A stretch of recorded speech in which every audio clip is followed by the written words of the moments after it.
juntos alabando al Señor, amén. Sí, amén. Muy bien, también como vieron ahorita, no oramos por los diezmos, ya no diezmamos, hermano. Ya no diezmamos, nos hicimos rebeldes, no damos el diezmo.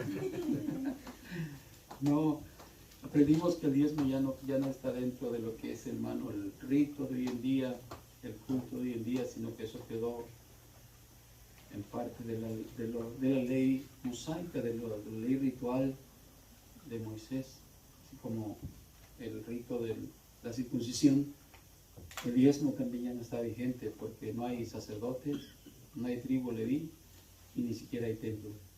Y lo que se llevaba en la antigüedad era grano, trigo, lo que se cosechaba, lo que se sembraba, y los animalitos también, si eras ganadero, si tenías ovejas, sacabas tu 10%, y creo que había como 2 o 3 tipos de diezmos que se daban, pero ese diezmo no se lo quedaba a un solo líder ni a un solo sacerdote, era toda una tribu, y toda esa tribu el sumo sacerdote ministraba para dar a los pobres, para dar a las viudas, para dar a los huérfanos. Más aparte era para su alimentación también y sustento, porque ellos no tenían heredad, no tenían tierra, y el Señor les dijo: yo seré vuestra heredad, a través de los diezmos que se llevaban, que Dios había puesto al pueblo como una ley. Pero esa ley terminó un tiempo después que Jesús ascendió al cielo.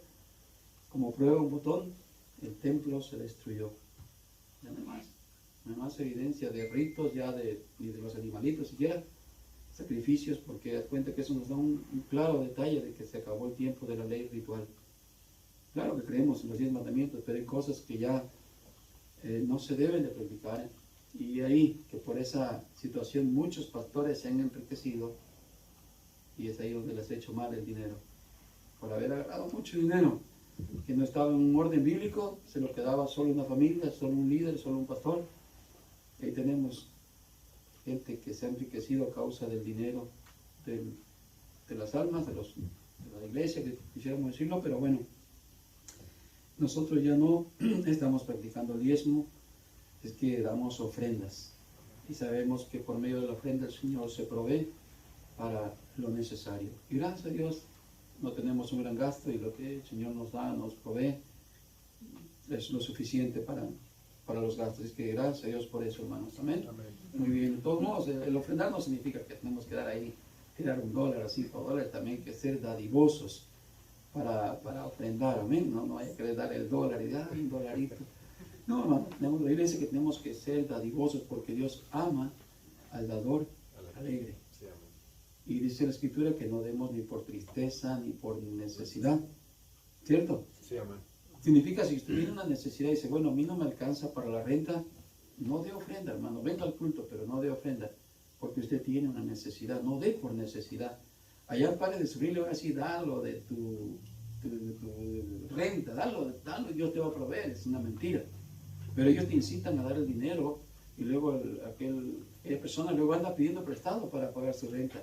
Pero él dice que no demos por necesidad, no demos por necesidad, ni por tristeza. Tiene que haber una actitud de alegría. Señor, te lo doy con no sé ustedes, pero yo, por ejemplo, daba mis diezmos con fe y con alegría, y mi ofrenda también.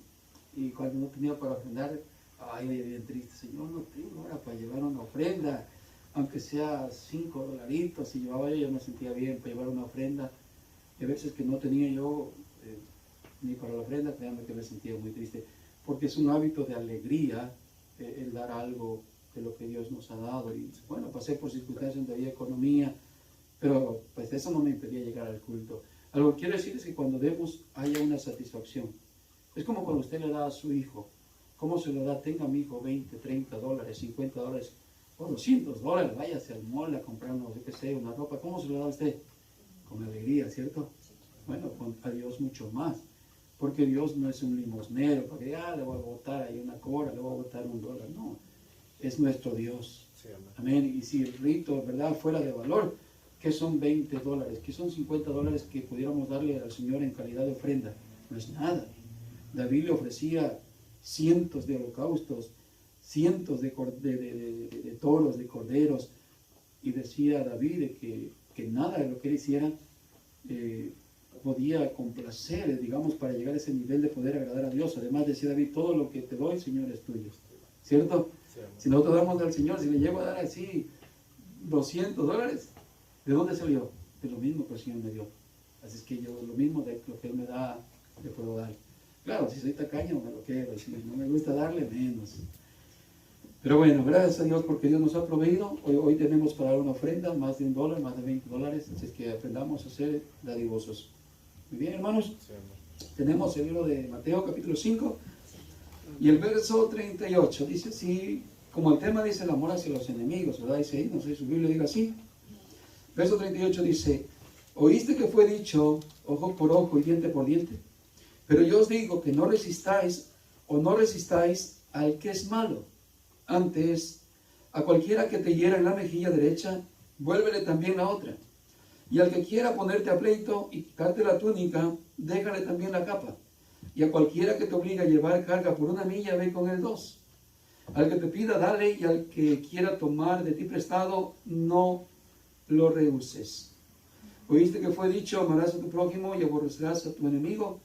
Pero yo os digo, amad a vuestros enemigos, bendecid a los que os maldicen, haced bien a los que os aborrecen y orad por los que os ultrajan y os persiguen, para que seáis hijos de vuestro Padre que está en los cielos, que hace salir el sol sobre malos y buenos, y que hace llover sobre justos e injustos. Porque si amáis a los que os aman, ¿qué recompensa tendréis? ¿No hacen también lo mismo los publicanos? Y si saludáis a vuestros hermanos solamente, ¿qué hacéis de más? ¿No hacen también así los gentiles? Sed pues vosotros perfectos, como vuestro Padre que está en los cielos es perfecto. Señor, le damos gracias en esta noche por esta palabra que usted nos va a dar, Señor, como alimento, como ese maná del cielo, para que seamos, Señor, edificados, para que seamos, Señor, fortalecidos, y así cada día, Señor, poder caminar en su voluntad perfecta que es agradable. Bendice a cada oidor, cada hermano, no solamente los que están acá, sino que después que vayan a escuchar, Señor, a través de este video, este audio, también puedan, Señor, ser edificados para honra y gloria de su nombre precioso. Y le damos muchas gracias, Señor Jesús. Amén y amén. Tome su asiento.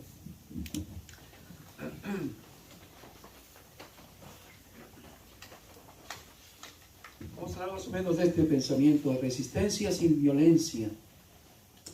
Resistencia sin violencia. Aquí en el verso 39 dice, pero yo os digo, no resistáis al que es malo. Muy bien, quiero contarles algo, hermanos, que como para introducirme y acerca del mensaje de hoy. Hace muchos años que trabajé en mi país con alguien que le administré sus terrenos, campos, sembró, digamos, caña, chile, sandía, tomate, arroz. Mucha siembra tenía mucho terreno. Y yo le empecé a administrar sus terrenos y todo bien. Pero de repente él empezó a cambiar y íbamos a los campos tempranos a revisar los terrenos, las siembras. Y un día se le ocurre decirme, ¿sabes qué, César? Dice, ¿tú trabajas para mí? Digo, sí. Dice, y se me fue así como, ¿verdad? Como tratando de decirme que yo estaba muy comprometido con él. ¿Sabes qué? Dice, te voy a pedir que trates que los trabajadores den más todavía.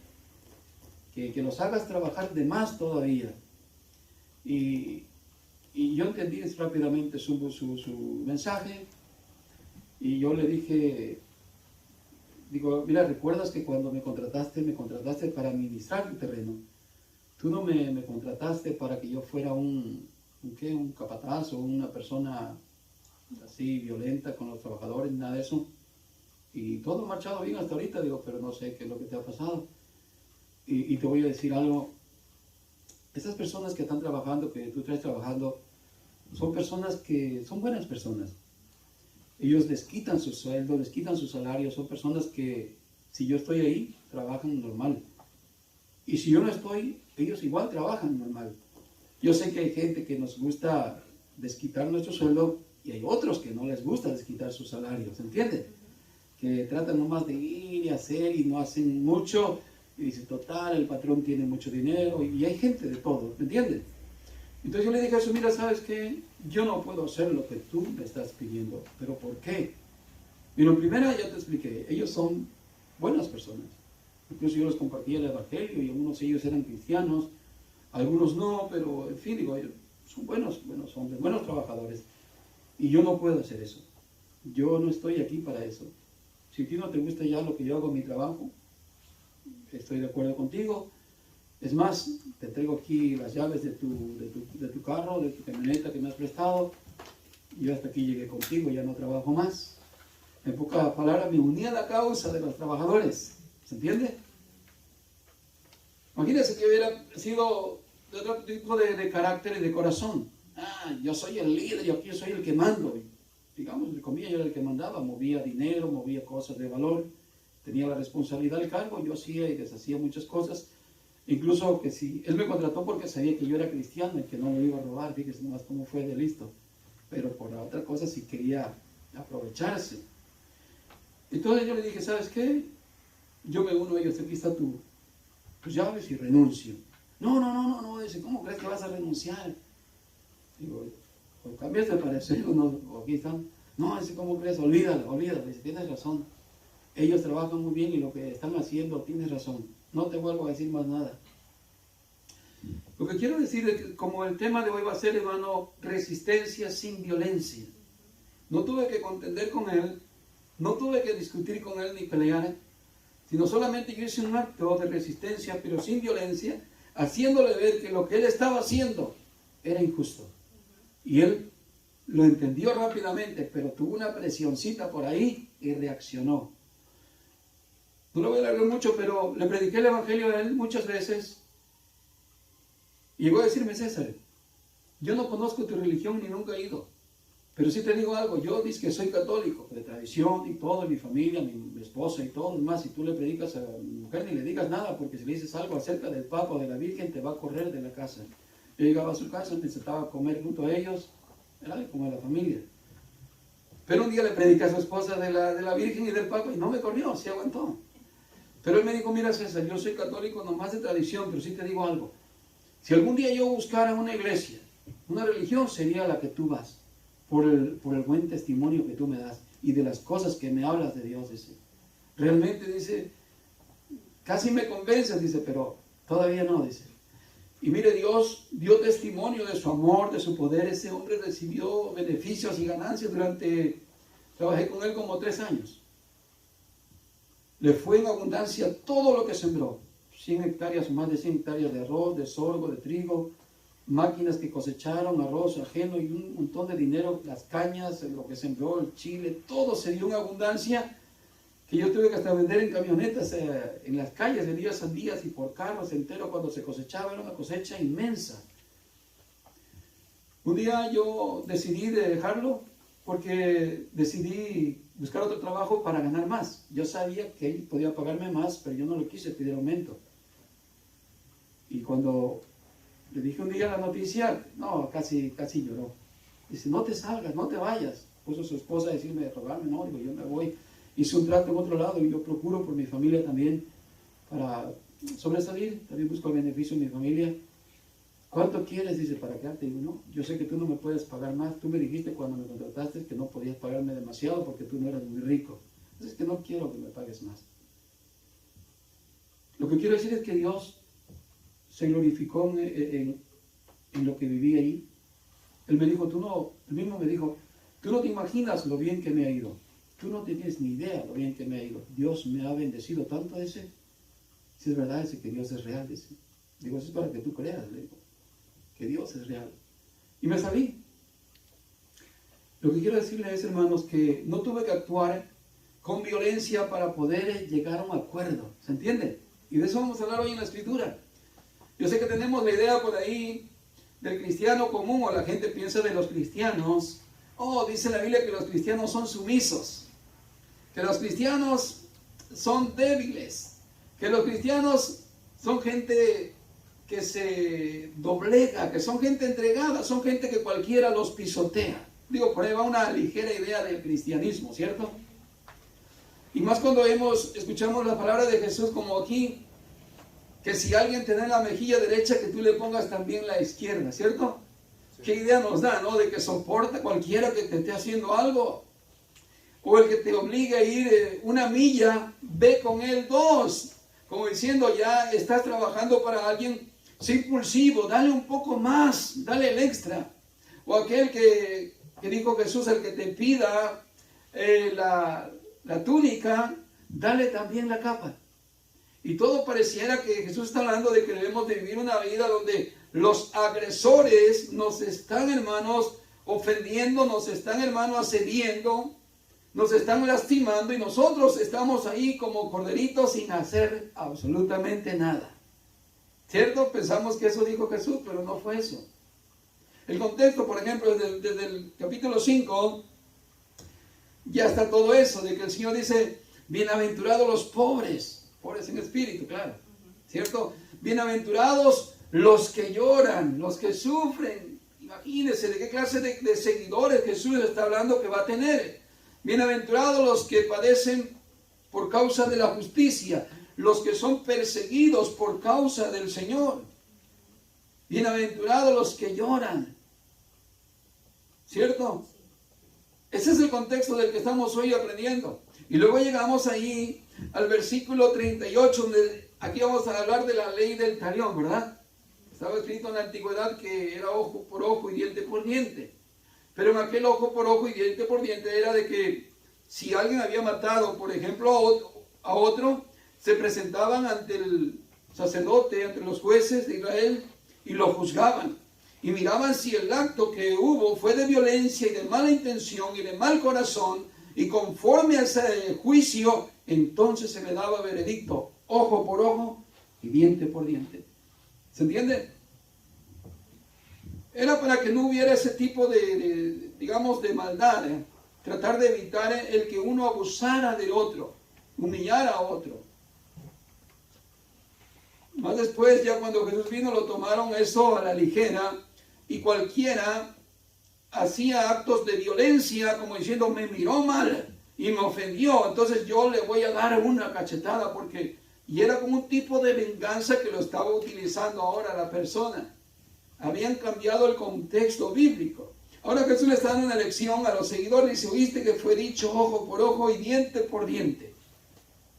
Pero yo os digo, no resistáis al que es malo. Antes, a cualquiera que te hiera en la mejilla derecha, vuélvele también la otra. Mire, cuando alguien te pega una cachetada en la mejilla, naturalmente no es un golpe que es para lastimar, ¿cierto? Puede ser que por ahí arda, ¿no? ¿A cuánto le han dado una cachetada que pues, no le rompió la piel, nomás solamente le puso rojo? Y el propósito de la bofetada era tratar de ofenderlo. Para decir, quiero que se enoje, quiero que se ponga enojado para que haya un pleito.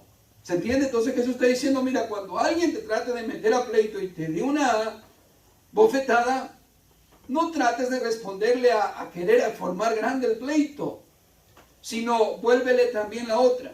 Ahora, según se conoce que la práctica de la bofetada no era así, sino era así, de espalda. Jamás lo podían hacer de esta manera. Había una ley que no lo podían hacer así, porque el significado era de humillación. Y lo hacían, por ejemplo, a los esclavos, a alguien inferior, incluso los padres a los hijos, con tal de, no de lastimarlos, pero sí de darle una como humillación. Entonces, no podía pegarle de esta manera si le ponía, digamos, en este caso, la izquierda, imagínense.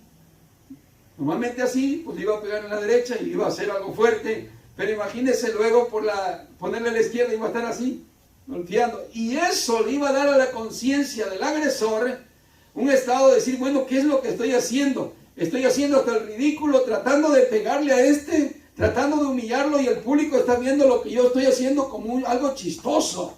Y el otro estaba con la actitud de eso, de que él entendiera que lo que estaba haciendo era incorrecto. Y a la conciencia le estaba mandando el mensaje que era incorrecto lo que estaba haciendo. Muy bien, entonces, ¿qué estamos viendo ahí? Que Jesús está diciendo que pongamos la otra mejilla nomás para que nos sigan dando. No, lo que está diciendo es que en nuestra actitud le demos un mensaje hacia el agresor para que ya no siga más agrediendo. Se pare la agresión. Muy bien, vemos el siguiente ejemplo. Dice que cualquiera que te ponga pleito, y quitarte la túnica, déjale también la capa. Cuando alguien era muy pobre en Israel, muy pobre, y está en Levítico, dice que lo único que tenía de garantía era su túnica. Iba y pedía un préstamo a los prestamistas delante de los jueces de Israel o los sacerdotes. Le prestaban, le daban el préstamo y él dejaba su túnica.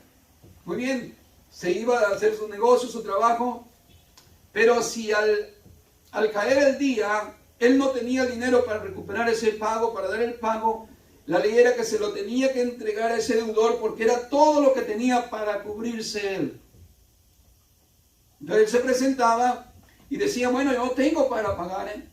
Y si le daban pleito, decían, no, pero no te damos entonces la capa, no te damos, perdón, la túnica porque no traes el dinero. Dice que entonces lo que él tenía que hacer era quitarse también la capa y dejársela también. ¿Se entiende, verdad? Mire a qué grado llegó el pueblo de Israel, que a gente pobre le prestaba con intereses, y a tal grado de que eran capaces de dejar desnudo a un hermano que tenía tanta necesidad. A esa conciencia de maldad había llegado el pueblo de Israel, el pueblo de Dios. Ahora, en aquel tiempo la capa era como algo de ropa interior. Ahora imagínense, ya tiene la túnica y ahora le deja también la capa, y aparentemente quedaba desnudo, semidesnudo delante de los jueces y del prestamista. Y aquellos se quedaban asustados, asombrados, porque ¿qué estaba haciendo con eso? Estaba demostrando la ingratitud del corazón que ellos tenían por no devolverle su capa o su túnica, que es lo que ellos necesitaban para cubrirse, ¿no? Ahora, era una vergüenza para aquel que se estaba desnudando, era una vergüenza desnudarse. Imagínense, hermano, tanta pobreza que tengamos que ver a alguien ahí, hermano, desnudándose para poder pagar su deuda. Es una gran vergüenza, ¿no? Pero era más vergüenza para los que estaban viéndolo, para los jueces y para el prestamista. Era la vergüenza más grande. Por eso la Biblia dice que cuando los hijos de Noé vieron la desnudez de su padre, fue un estado de maldición. Sí, yo sé que hay predicadores que han predicado que los hijos o el hijo de Noé abusó de él, pero eso es falso.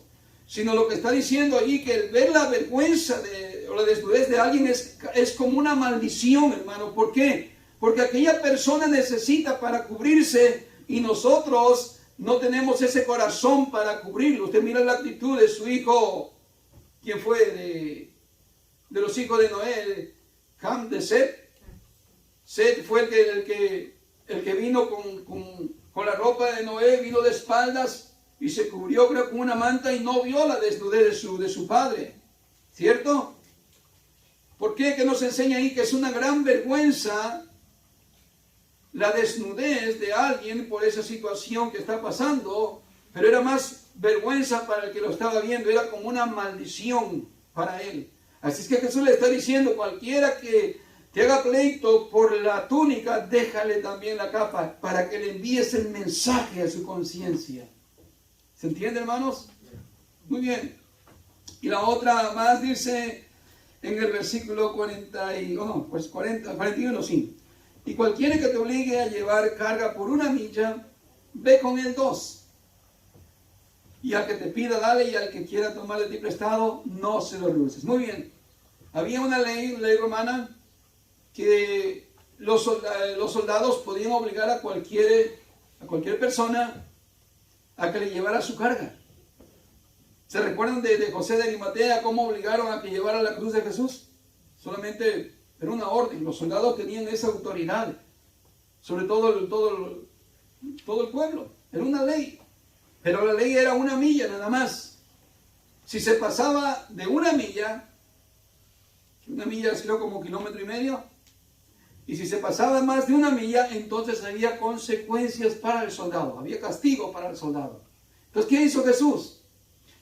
Era una ley que estaba y no se podía quitar. ¿Se entiende? Jesús no vino a traer la paz terrenal de Israel, ni a que Israel reinara sobre las naciones. Es algo que no pudo quitar, pero les da una manera de cómo buscar una solución a todo esto, a este mundo caído que estamos, a este mundo lleno de maldad y lleno de agresividad. ¿Se entiende? De abusos hacia la persona. Y Jesús le dice, mira, cualquiera que te obligue a ir con él 1 milla, ve 2. ¿Qué hacía aquel hombre cuando iba con la carga de aquel soldado? Llegaba a la milla y de buena manera y con sonrisa en el rostro le decía, te voy a llevar también la otra milla. No creo que se lo llevaba de mala gana, el punto era que le daba el mensaje sin que notara, sin que se diera cuenta, ¿se entiende? No era con pleito, era con buena actitud y con sonrisa le ofrecía llevarle la carga por más tiempo, por más distancia, por 2 millas. ¿Qué pasaba?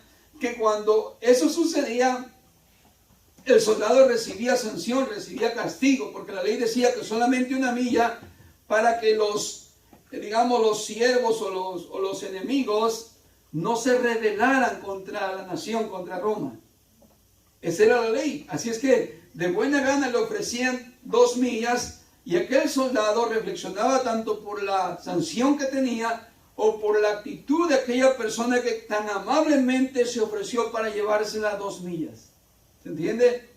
En vez de ir renegando, llevarlo ese servicio, hacerlo de buena forma y hasta más. Y era un mensaje a la conciencia que el soldado llegaba a decir, pero ¿cómo es que esta gente tan de buena voluntad lo hace?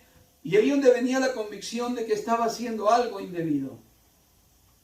Nada que ver, hermanos, de que el Señor nos quiere que seamos ese tipo de gente, hermanos, que somos débiles o que no podemos hablar o que no podemos defendernos. No, en ningún momento. En ningún momento. El apóstol Pablo, por ejemplo, cuando iba a ser, se recuerdan, por los mismos judíos lo querían matar. ¿Él qué hizo? Él apeló a César, apeló a la ley, protegiéndose por la ley de Roma para cumplir el propósito que Dios le había dado. O sea que sí hay manera de cómo podemos evitar, hermanos, cuando está el agresor sobre uno, cuando está aquello que el mundo tiene, lo corrompido, aquello de maldad. Dios nos ha dado la solución para que podamos, hermano, en medio de todo eso, poder vivir una vida mejor. Por ejemplo, Él nos dijo en la Escritura que seamos como serpientes, como astutos como serpientes. Y que seamos también como las palomas. ¿Cómo es la paloma? Bueno, la serpiente es astuta. Hasta cierto punto está esperando su momento, ¿cierto? Para poder dar el ataque. No significa que no ataca, sino que espera su momento. Y así nosotros debemos ser templados, no explotar con el que está dándonos el pleito en ese momento, sino espera tu momento. Y mansos como palomas. Mansos. No con aquella agresividad. Por eso, hermano, el tema es resistencia sin violencia. Resistencia sin violencia. Mira, hermano, algo que ya es histórico. En el tiempo de Martín Lutero, una mujer, es de la historia de Estados Unidos, una mujer que iba en el bus, una mujer morenita, y ella no se quiso levantar para darle su asiento a un güero americano. ¿Y qué pasó? Que aquella mujer fue demandada y la metieron a la cárcel, la enjuiciaron y la metieron a la cárcel, ¿verdad? ¿Cierto? ¿Sabe qué hizo Martín Lutero? Hizo un alto al uso del bus y todo esto, el metro, todo el transporte público por pasado de 1 año. Cuando vieron esto que les había afectado tanto, ahí donde empezó, hermano, ese cambio para una reforma, hermano, digamos, quitando ese estilo de vida, de desigualdad, de racismo y todo aquello. ¿Cómo lo hizo? Lo hizo pacíficamente, resistencia sin violencia. Dicen también cuando, en el tiempo que mataban a los judíos en ciertas naciones, obligaban a los judíos que se pusieran un brazalete con la estrella de David, pero que el país cooperó y que desde el presidente o el rey de esa nación participó para ponerse el brazalete también con la estrella de David. ¿Y qué pasó? Se retiraron de ahí los agresores. resistencia sin violencia. Y un ejemplo más grande, hermano, de resistencia sin violencia es lo que hizo nuestro Señor Jesús. ¿Se recuerdan que la cruz es un símbolo de maldición? ¿Cierto? La cruz fue inventada para castigar, para matar, para asesinar vilmente. Es un signo de humillación y de maldición. Pero Jesús hizo el acto más grande de resistencia sin violencia. Él fue a la cruz voluntariamente, dijo, nadie a mí me quita la vida. Nadie se la quitó. Nadie lo mató a él. Él dijo, yo de mi propia voluntad la entrego. Y aquel símbolo de la cruz de maldición, hoy es un símbolo de esperanza. Cuando miramos a Jesús, siempre vamos a mirar una cruz. Y esa cruz que significaba maldición, hoy significa para muchos una gran esperanza. ¿Cierto, hermanos? Por eso debemos aprender a vivir una vida, hermanos, conforme a la palabra de Dios.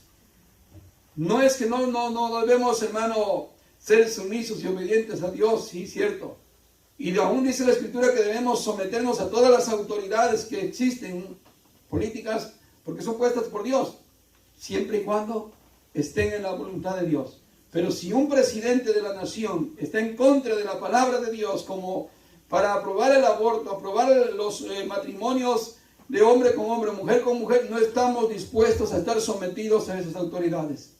¿Cierto, hermanos? Sí, sino que al contrario, debemos aprender como ciudadanos de cada nación a votar por líderes que por lo menos veamos que son pro vida, que tienen una buena intención, que están por ahí, si no respetan al 100% los mandamientos de Dios, pero por lo menos llenen mejor requisitos. ¿Cierto? Nada de que los cristianos no debemos meternos en la política y no participar. Al contrario, como buenos entendedores, debemos participar. ¿Para qué? Para parar ese tipo de agravio y de maldad que hay en el mundo. No que lo vamos a hacer al 100%, pero por lo menos, como dice la Escritura, orar por vuestros gobernantes para que estéis en paz. ¿Cierto? Así es que, hermanos, terminamos con esto. Dijo por ahí un dicho, hermanos, somos mansos, pero no somos locos. ¿Cierto? Somos creyentes, somos hijos de Dios, y Dios nos manda que seamos, hermanos, incluso más entendidos y más inteligentes que los del mundo. Solo que muchas veces no lo hemos entendido y por ahí estamos con la cabeza tirada y ay, yo soy la víctima y me están matando, pobrecito de mí, Señor, sácame de acá. No, hermano. Si usted padece de algo, de alguien que es su agresor, como que usted es agresor, por ahí vea si está haciendo las cosas bien. ¿Cierto, hermanos? No se deje si es alguien que está siendo agredido. No, y si no, bueno, algo usted puede hacer. ¿Qué es lo que usted está haciendo? Lo que puede hacer como resistencia, no violencia, aquí adelante. ¿Qué es lo que puede hacer? Dar su mejilla, la otra. Mandar un mensaje a la conciencia de aquel que lo está, su patrón que le exige más y no le quiere pagar tampoco bien. O en fin, ya no es la misma práctica que aquel día cuando Jesús, eso ya pasó, ya no estamos en la misma práctica, pero hay muchas que hoy en día se viven, ¿cierto? Y podemos actuar para mandar un mensaje a la conciencia, al mundo caído y pecador que existe hoy. ¿Cierto, hermanos? Muy bien, pues gloria al Señor Jesús. Vamos a darle gracias a Dios, póngase de pie.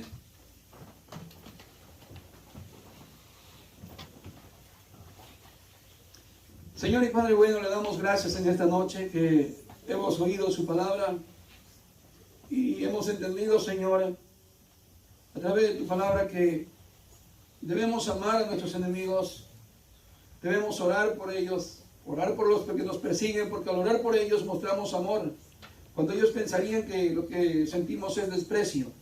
Señor, igualmente por los que viven, Señor, en pecado, como los homosexuales, las lesbianas, Señor, ellos piensan que nosotros los odiamos y no saben que oramos por ellos. No saben que sentimos tristeza por ellos. Y Señor, más aún ahora, Señor, que nos ha dado, Señor, este mensaje, hay muchos, Señor, que necesitan aún de nuestras oraciones, para que vengan y te conozcan, para que puedan recibir tu salvación. Señor, ayúdanos a dar este mensaje a la conciencia de aquellos que necesitan, Señor, conocer y entender que están viviendo mal, Señor, una vida sin tu voluntad, Señor. Así es que ayúdanos, Señor, a ser, Señor, ese buen hombre, esa buena mujer que pone la otra mejilla, que va a la otra milla y que también deja Aparte de la túnica, deja también la capa, Señor.